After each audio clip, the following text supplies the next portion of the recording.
if anybody who listened to the questioning, Supreme Court Justice John Roberts has been doing all he can. He's probably not as hardcore as Clarence Thomas when it comes to the Voting Rights Act, but he's damn close. And they were really trying to find some way to sort of split the hairs to say, nah, this really wasn't racial gerrymandering.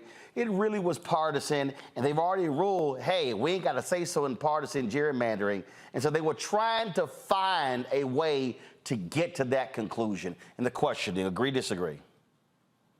Yeah, no, absolutely. And you know, Attorney Aiden laid it out. And when you listen to the oral arguments, Ketanji Brown Jackson brought this up over and over again, and she was joined by Sotomayor and Justices Sotomayor and Kagan. There's a clear error standard at play here, meaning that it is not the job of the Supreme Court in this instance to scrutinize the fact pattern, to ask for things like Roberts and them asked for Alito and Gorsuch, like, well, where's the alternative map? There was no legal requirement for the other side to provide a map. Their only role in this is why the clear error standard is in place, is to determine whether or not the lower court, the district court, overreached. That's all. In other words, it's a high standard, and they acknowledge that.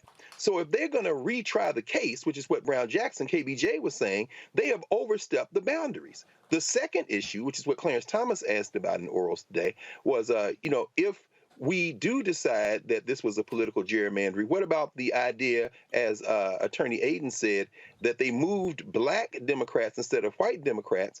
And then the attorney argued, well, you know, you should return that to the lower court to decide. But the point is clear, as you said, Roland. They're trying to interfere.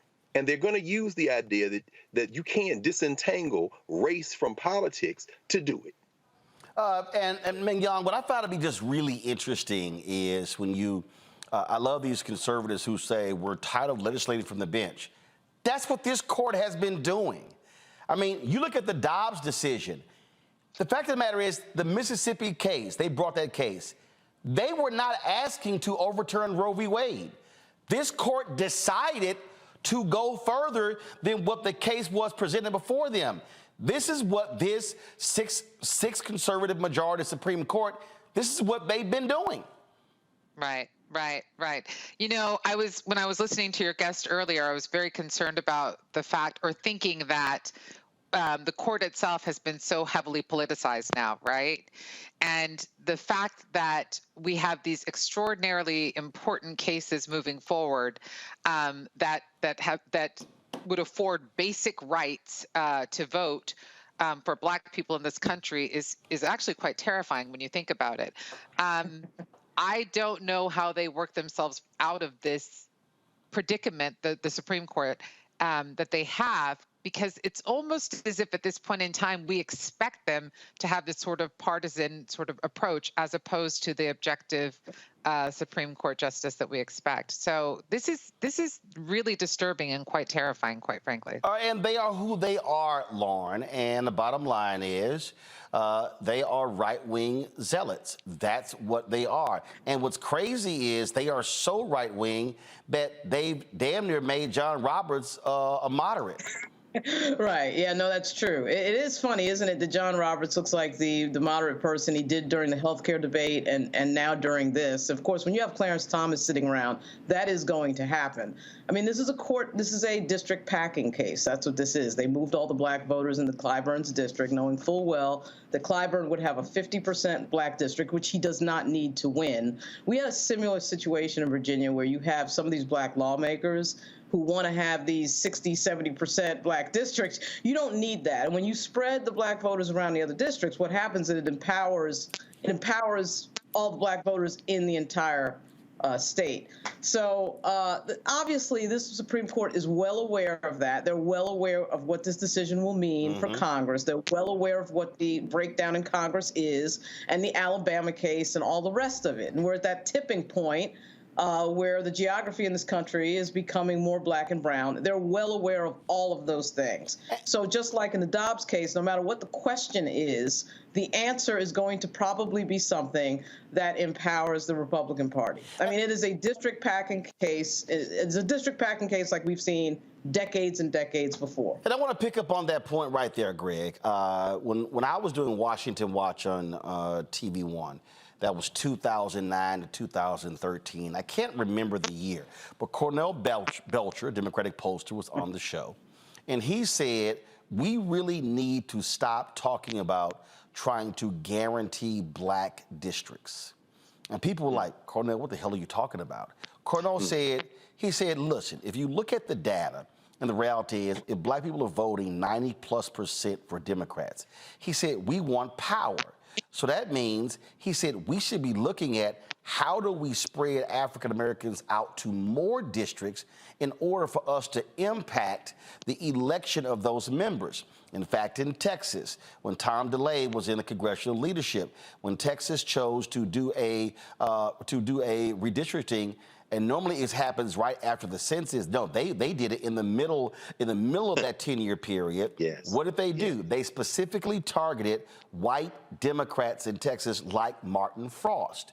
And so their whole deal is, we're going to send more black people to Congresswoman Etta Bernice Johnson's district, and we're going to reduce it so Martin Frost loses. That's exactly what happened. The same thing happened in the Houston area. And so what Alabama got busted, and now they got to create this second opportunity district.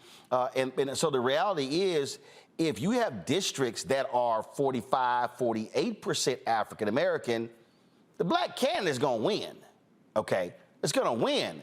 Now you're talking about, oh, and that's why South Carolina did this here, because Nancy Mace, before she got elected, that was a Democrat in that district. And so this is all about when Tennessee split Nashville into 4 congressional districts. Absolutely. Because they did not want to guarantee a second Democratic district in the state, because you got one in Memphis, and so that's what they did there as well. And so not only are they targeting black voters, they also are saying, we want to keep Democrats out of power, which, by the way, if Democrats are not in power in the House, that means the 58 members of the Congressional Black Caucus are not chairs of committees and subcommittees. That's right. That's right. And it's very interesting, Roland. I'm glad you brought these examples up. There was a case, Ashcroft versus Georgia. And this case involved the creation of another congressional district in Georgia that would be majority black. And, you know, the argument was raised during orals and in the decision itself. What does black political power look like? Does it look like packing a district, as Lauren said, packing a district so that you have a black person elected, or does it look like distributing black voters across districts so that they can literally influence who is elected? So the threshold there wasn't 50% or 40%. It might be a third of the district. If black voters make up a third of the district, then coalition politics. And it might not be that a person who looks like the black voters is elected to the legislature. It could be a white person or somebody else who has those people's interests. I mean, look at Bob Brady for years in Philadelphia, in the Pennsylvania House. And when you bring that to bear in this case, you're right. The South Carolina first is Nancy Mace, who, you know, her latest demonstration of her outsized intelligence wore Hester Prynne's scarlet letter, which means she seems to have missed that in high school as some kind of political statement. She was one of the 8 people, of course, who voted to oust Kevin McCarthy and says she's being persecuted by it. I don't think you want the A for adulterer when you're trying, especially when you're dealing with Gymnasium Jordan, if you're going to start talking about ethics. But the point is this: Nancy Mace won her election in the South Carolina first by 56.4% to 42.5% in her last election. This is about politics. You don't need to put a majority black in a district to have black influence. That was the issue in Ashcroft versus Georgia, and that's why they micro-target moving us around to, as Lauren said, pack as many as you can in one district so that you can prevent that kind of influence from spreading out across several